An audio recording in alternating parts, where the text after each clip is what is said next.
Hello guys. तो फिर आज बहुत दिन के बाद मेरा ये वीडियो आ रहा है। इसमें अभी अभी अपना एसबीआई क्लर्क का वैकेंसी आया है ना, तो उसके रिगार्डिंग मेरे बहुत से फ्रेंड्स थे जिनको डाउट था। कुछ कुछ एसबीआई क्लर्क का नोटिफिकेशन में कुछ कुछ कन्फ्यूज़न था। तो मेरे फ्रेंड्स को कन्फ्यूजन था, तो और भी बहुत लोगों को कन्फ्यूजन होगा, तो इसलिए मैंने सोचा कि इसका रिगार्डिंग एक नया वीडियो अपलोड कर दूँ। तो चलिए हम देखते हैं हमारे नोटिफिकेशन में हम लोग क्या क्या एक्सप्लोर कर सकते हैं, क्या क्या कन्फ्यूजन डाउट्स दूर कर सकते हैं। चलिए शुरू करते हैं।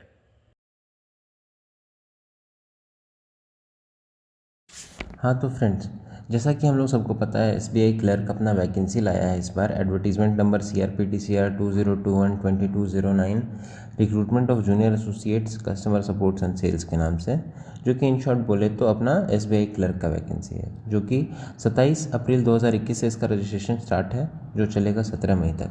तो जितना पहले से पहले हम लोग इसको ख़त्म कर ले भर के, उतना अच्छा है। अब आते हैं अपन वैकेंसी पार्ट पे।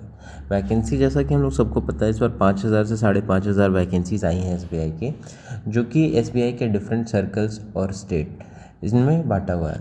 एसबीआई का अपना एरिया सर्कल्स में बांटा हुआ है, और उस पर्टिकुलर सर्कल में डिफरेंट डिफरेंट एरियाज, जैसे अहमदाबाद सर्कल में गुजरात, बैंगलोर में कर्नाटक, भोपाल में मध्य प्रदेश और छत्तीसगढ़, बंगाल, वेस्ट बंगाल, अंडमान निकोबार, सिक्किम, ऐसे। तो इस बार अपना बिहार सर्कल वालों के लिए, बिहार सर्कल वाले भाइयों बहनों के लिए बहुत बुरी खबर है इस बार, क्योंकि झारखंड और बिहार को इन्होंने एक भी सीट नहीं दिया। तो झारखंड और बिहार के जो भी मेरे हिंदी भाषी भाई बहन हैं, जो भी हैं, उनके लिए इस बार बिहार झारखंड से कोई सीट नहीं है, तो उनको बाहर से अप्लाई करना पड़ेगा। उसके बाद है अपना, जैसे जयपुर, केरला, लखनऊ, महाराष्ट्र, नॉर्थ ईस्ट, इन सब के लिए रेगुलर वैकेंसीज़ हैं। एक स्पेशल रिक्रूटमेंट ड्राइव के नाम से भी वैकेंसी इस बार निकाला है। चंडीगढ़ और नॉर्थ ईस्ट में जो स्पेशल एरियाज़ हैं, डिफ़िकल्ट टू वर्क एरियाज़ हैं, जैसे कश्मीर वैली, लेह, कारगिल, दिबांग वैली, टूरा, मोकोचुंग, तमांग, ऐसे जगहों के लिए जहाँ पे स्पेशल रिक्रूटमेंट ड्राइव आया है। यहाँ पे वहाँ के जो भी लोकल लैंग्वेज है, जैसे उर्दू, कश्मीरी, लद्दाखी, इंग्लिश, गारो और नागा, वैसे लोगों के जानकार को वहाँ पे लिया जाएगा।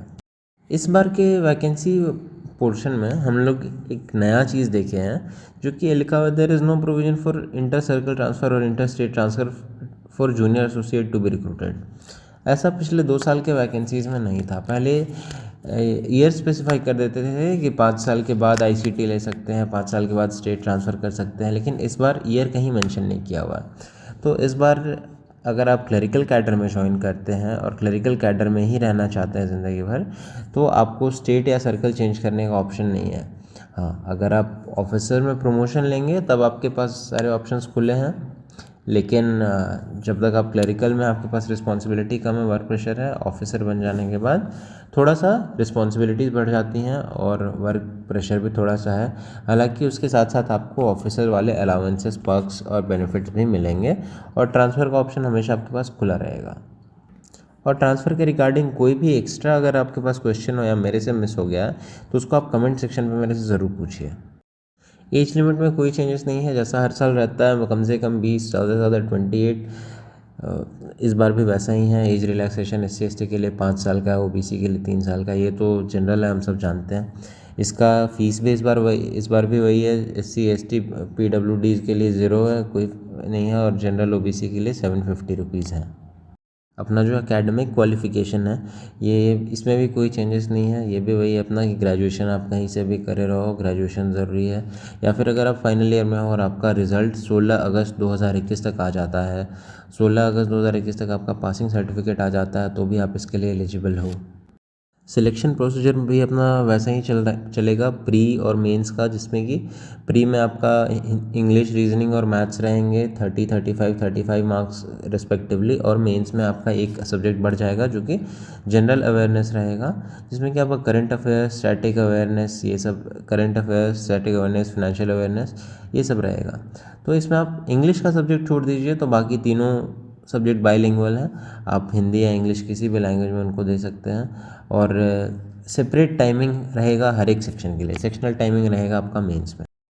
6 महीने का प्रोबेशन पीरियड रहेगा आपका क्लरिकल में, वो एक तरह का ट्रेनिंग पीरियड रहेगा जहाँ पे कि बैंक आपको डिफरेंट डिफरेंट तरह के कामों का एक्सपोजर देगा और उस काम को सीखने के बाद आपको एक पर्टिकुलर रोल दिया जाएगा। आप उस रोल में फिर कंफर्म होने के बाद एडजस्ट किए जाओगे, आपको उस रोल के हिसाब से अपने आप को अडेप्ट करना पड़ेगा।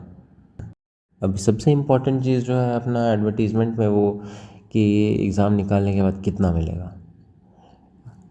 पे स्केल अपना 17,900 का है जनरली। पहले होता था कि 12th के बाद भी लोग आते थे, ग्रेजुएशन के बाद भी आते थे, तो इसलिए ग्रेजुएशन जिन्होंने किया हुआ रहता है उनको स्टेट बैंक अलग से 2 इंक्रीमेंट देता है।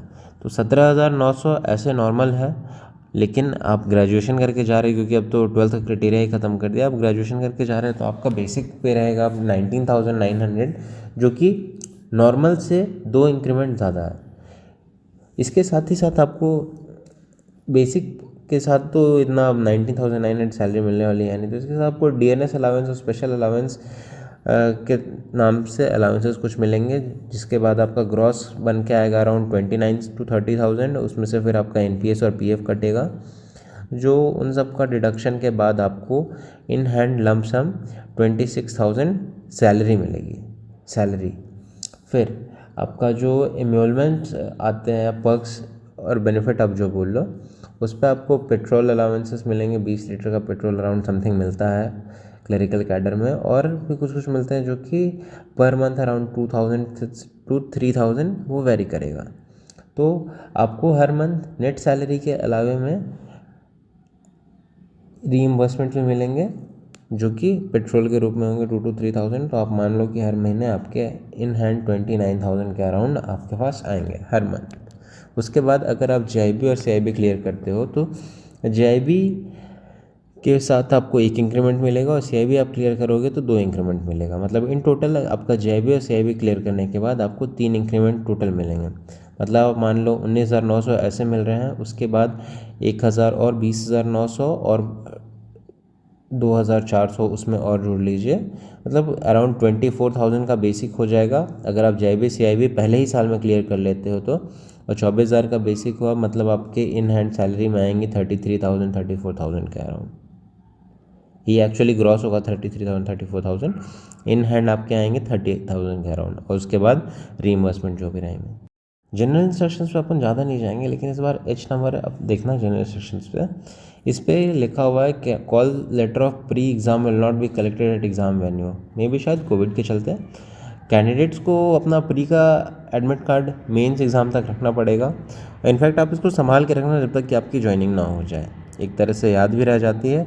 और इन केस आपको लैंग्वेज टेस्ट के टाइम पे यदि मांग दिया तो आप वहाँ पे दिखा देना। लैंग्वेज टेस्ट का मतलब ये नहीं कि आपको वो टेस्ट मैंडेटरी है। अगर आपका लैंग्वेज पेपर आपके 10th और 12th में कहीं पे है तो आपको लैंग्वेज पेपर मैंडेटरी नहीं है, और अगर आपका 10th और 12th में लैंग्वेज पेपर नहीं है, जैसे बहुत लोग हिंदी के जगह पे संस्कृत ले लिए होते हैं, तो उनका हिंदी के नाम से अगर ज्वाइन करना है तो उनको लैंग्वेज टेस्ट देना होता है। लैंग्वेज टेस्ट में कुछ होता नहीं है, वो हिंदी लिखते हैं, लिखवाते हैं, पढ़वाते हैं और समझने को बोलते हैं, बस ज़्यादा कुछ नहीं। उसके साथ ही अपना नोटिफिकेशन के सबसे नीचे पे एनेक्शर 2 दिया हुआ है, जिसमें कि आपको फ़ोटो कैसे अपलोड करना है और डिक्लेरेशन किस तरह से अपलोड करना है, क्या साइज़ है उसका, इसके गाइडलाइंस दिए हुए हैं। तो फ़ोटोज़ अराउंड 4.6 इंटू 3.6 का साइज़ में अपलोड करना है, जिसका कि साइज़ आपका 50 KB से ज़्यादा का ना हो। डिक्लेरेशन आपको ब्लैक पेन से लिखना है। उसके बाद सिग्नेचर थंब इम्प्रेशन देना है, जिसका कि डायमेंशन 140 इंटू 160 पिक्सल से ज़्यादा ना हो और उसका साइज़ 10 से 20 KB तक ही रहे। और आपको जो आप फ़ोटो अपलोड करोगे एग्ज़ाम इसके रिक्रूटमेंट के टाइम पे, जो भी फ़ोटो आप अपलोड करोगे, स्कैन करोगे, उसकी कम से कम 8 कॉपी रखना, क्योंकि ये ज्वाइनिंग के टाइम तक वही फ़ोटो मांगेंगे और वही फ़ोटो काम में आती है। इसलिए जो भी फ़ोटो अपलोड करोगे वेरी बी केयरफुल, उसी फ़ोटो को आपको अपने पास संभाल के रखना है, ठीक है। उम्मीद करते हैं मेरा दिया गया इन्फॉर्मेशन आपको आपके लिए यूज़फुल होगा। अगर इसके अलावा में भी आपको कुछ डाउट है तो आप बिल्कुल कमेंट सेक्शन में पूछ सकते हैं। एग्ज़ाम आपका जून में शेड्यूल्ड है और मेंस एग्ज़ाम 31 जुलाई 2021 को टेंटेटिव डेट है। शेड्यूल होगा नहीं होगा, ये कोविड के चलते मे भी पोस्टपोन हो जाए, तो इसका ध्यान रखना। और अब जो एग्ज़ाम के लिए आपका 2 महीना है, इस 2 महीने तक जम के मॉक दो और कोई नया चीज़ तैयार नहीं करो, जितना अभी तक पढ़ा है उसको रिवाइज करो और मॉक दो, क्योंकि मॉक ही इकलौता चीज़ है जो आपको एग्ज़ाम का एक्सपीरियंस देगा। तो इसलिए आप प्रिपरेशन करो, तैयारी करो और फाड़ दो इस बार एग्ज़ाम। All the best.